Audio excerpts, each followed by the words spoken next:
ఆసుపత్రుల్లో మౌలిక సదుపాయాల కల్పన సహా ఉపకార వేతనాలు క్రమబద్ధీకరించాలని గాంధీ ఆసుపత్రిలో విద్యార్థి వైద్యులు చేపట్టిన ఆమరణ దీక్ష 6వ రోజు కొనసాగుతోంది.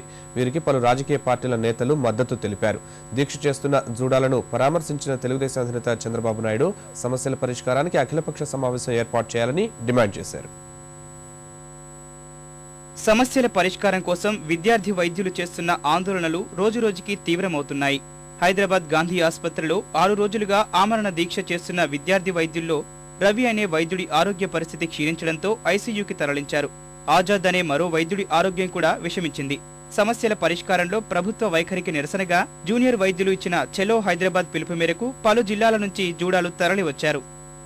ఏవి సప్లై ఉండవు, మినిమం కూడా సప్లై ఉండవు. అండ్ మాకు స్టైపెండ్స్ కూడా జీతాలు లేకుండా అసలు మమ్మల్ని పని చేపించుకుంటున్నారు. ఇంత కూడా డబ్బులు ఇచ్చే పరిస్థితిలో గవర్నమెంట్ లేదు. ఎమర్జెన్సీ ల్యాబ్ ఫెసిలిటీస్ గురించి ఎప్పటి నుంచి అడుగుతున్నాం, కానీ ప్రభుత్వం చాలా మొండిగా వ్యవహరిస్తుంది, చాలా నిర్లక్ష్యంగా వ్యవహరిస్తుంది.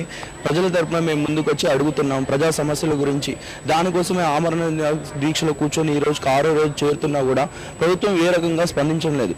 ఇట్లాంటి బాధ్యత లేని ప్రభుత్వ పాలనలో ఉన్నందుకు మేము సిగ్గుపడుతున్నాం. మా దగ్గర ఆల్రెడీ ఉన్న 20 డిమాండ్లు మేము కుదించి దాన్ని 11 చేసి అన్ని ప్రధానమైన డిమాండ్లు సార్. మనం ఏదైతే government only hike and stipends అని హైలైట్ చేస్తుందో అది కేవలం ప్రజల్ని మీడియాని మభ్యపెట్టడానికి అలా చేస్తుంది. ఎంసీఎం నామ్స్ ప్రకారం మాకు 40,000 జీతం రావాలి సార్. మా క్యాడర్లో ఉన్న నిమ్స్కి 40,000 జీతం. సో ఆ క్యాడర్లో ఉన్న నిమ్స్కి మాకు 40,000 కూడా కాకపోవడం వల్ల 30,000 ఇవ్వమంటున్నాం. ఆమరణ దీక్షకు దిగిన జూడాలకు పలు రాజకీయ పార్టీలు మద్దతు తెలిపాయి. విద్యార్థి వైద్యుల్ని పరామర్శించిన తెలుగుదేశం అధినేత చంద్రబాబు నాయుడు సమస్యల పరిష్కారంలో సర్కారు చేతగానితనాన్ని ఎండగట్టారు.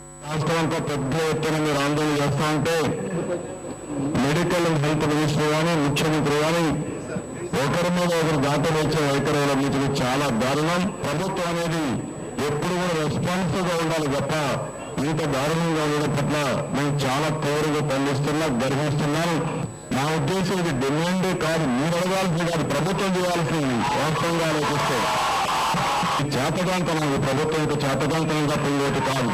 సిపిఎం రాష్ట్ర కార్యదర్శి బివి రాఘవులు, తెరాస నాయకులు హరీష్ రావు, విజయరామారావు నిరాహార దీక్షకు దిగిన విద్యార్థి వైద్యులను పరామర్శించారు. ఈ ఉద్యమానికి సంపూర్ణ సంఘీభావాన్ని, మద్దతును తెలియజేస్తాను. ఎట్టి పరిస్థితులను 1వ తేదీ నాటికి జీతాలు ఖచ్చితంగా బట్వాడేట్టు ఏదైనా నిధి ఏర్పాటు చేసైనా చర్య తీసుకోవాలి తప్ప నిధులు లేకుండా జీతాలు మానేసే వైఖరి ప్రభుత్వం తీసుకోకూడదని నేను కోరుతా ఉన్నాను.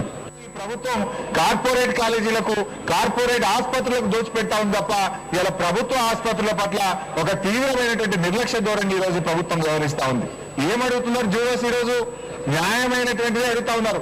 ఎంఐసి గైడ్ లైన్స్ లో ఈ ప్రభుత్వం మరి మెడికల్ కౌన్సిల్ ఆఫ్ ఇండియాకు, ఎంసీఐకి ఏవైతే హామీ ఇచ్చిందో దాన్ని అమలు చేయమని అడుగుతున్నారు తప్ప కొత్తగా అడుగుతున్నది కూడా ఏం లేదు. సర్కారు మొండి వైఖరి విడనాడే వరకు దీక్ష విరమించే ప్రసక్తే లేదని విద్యార్థి వైద్యులు తేల్చి చెప్పారు.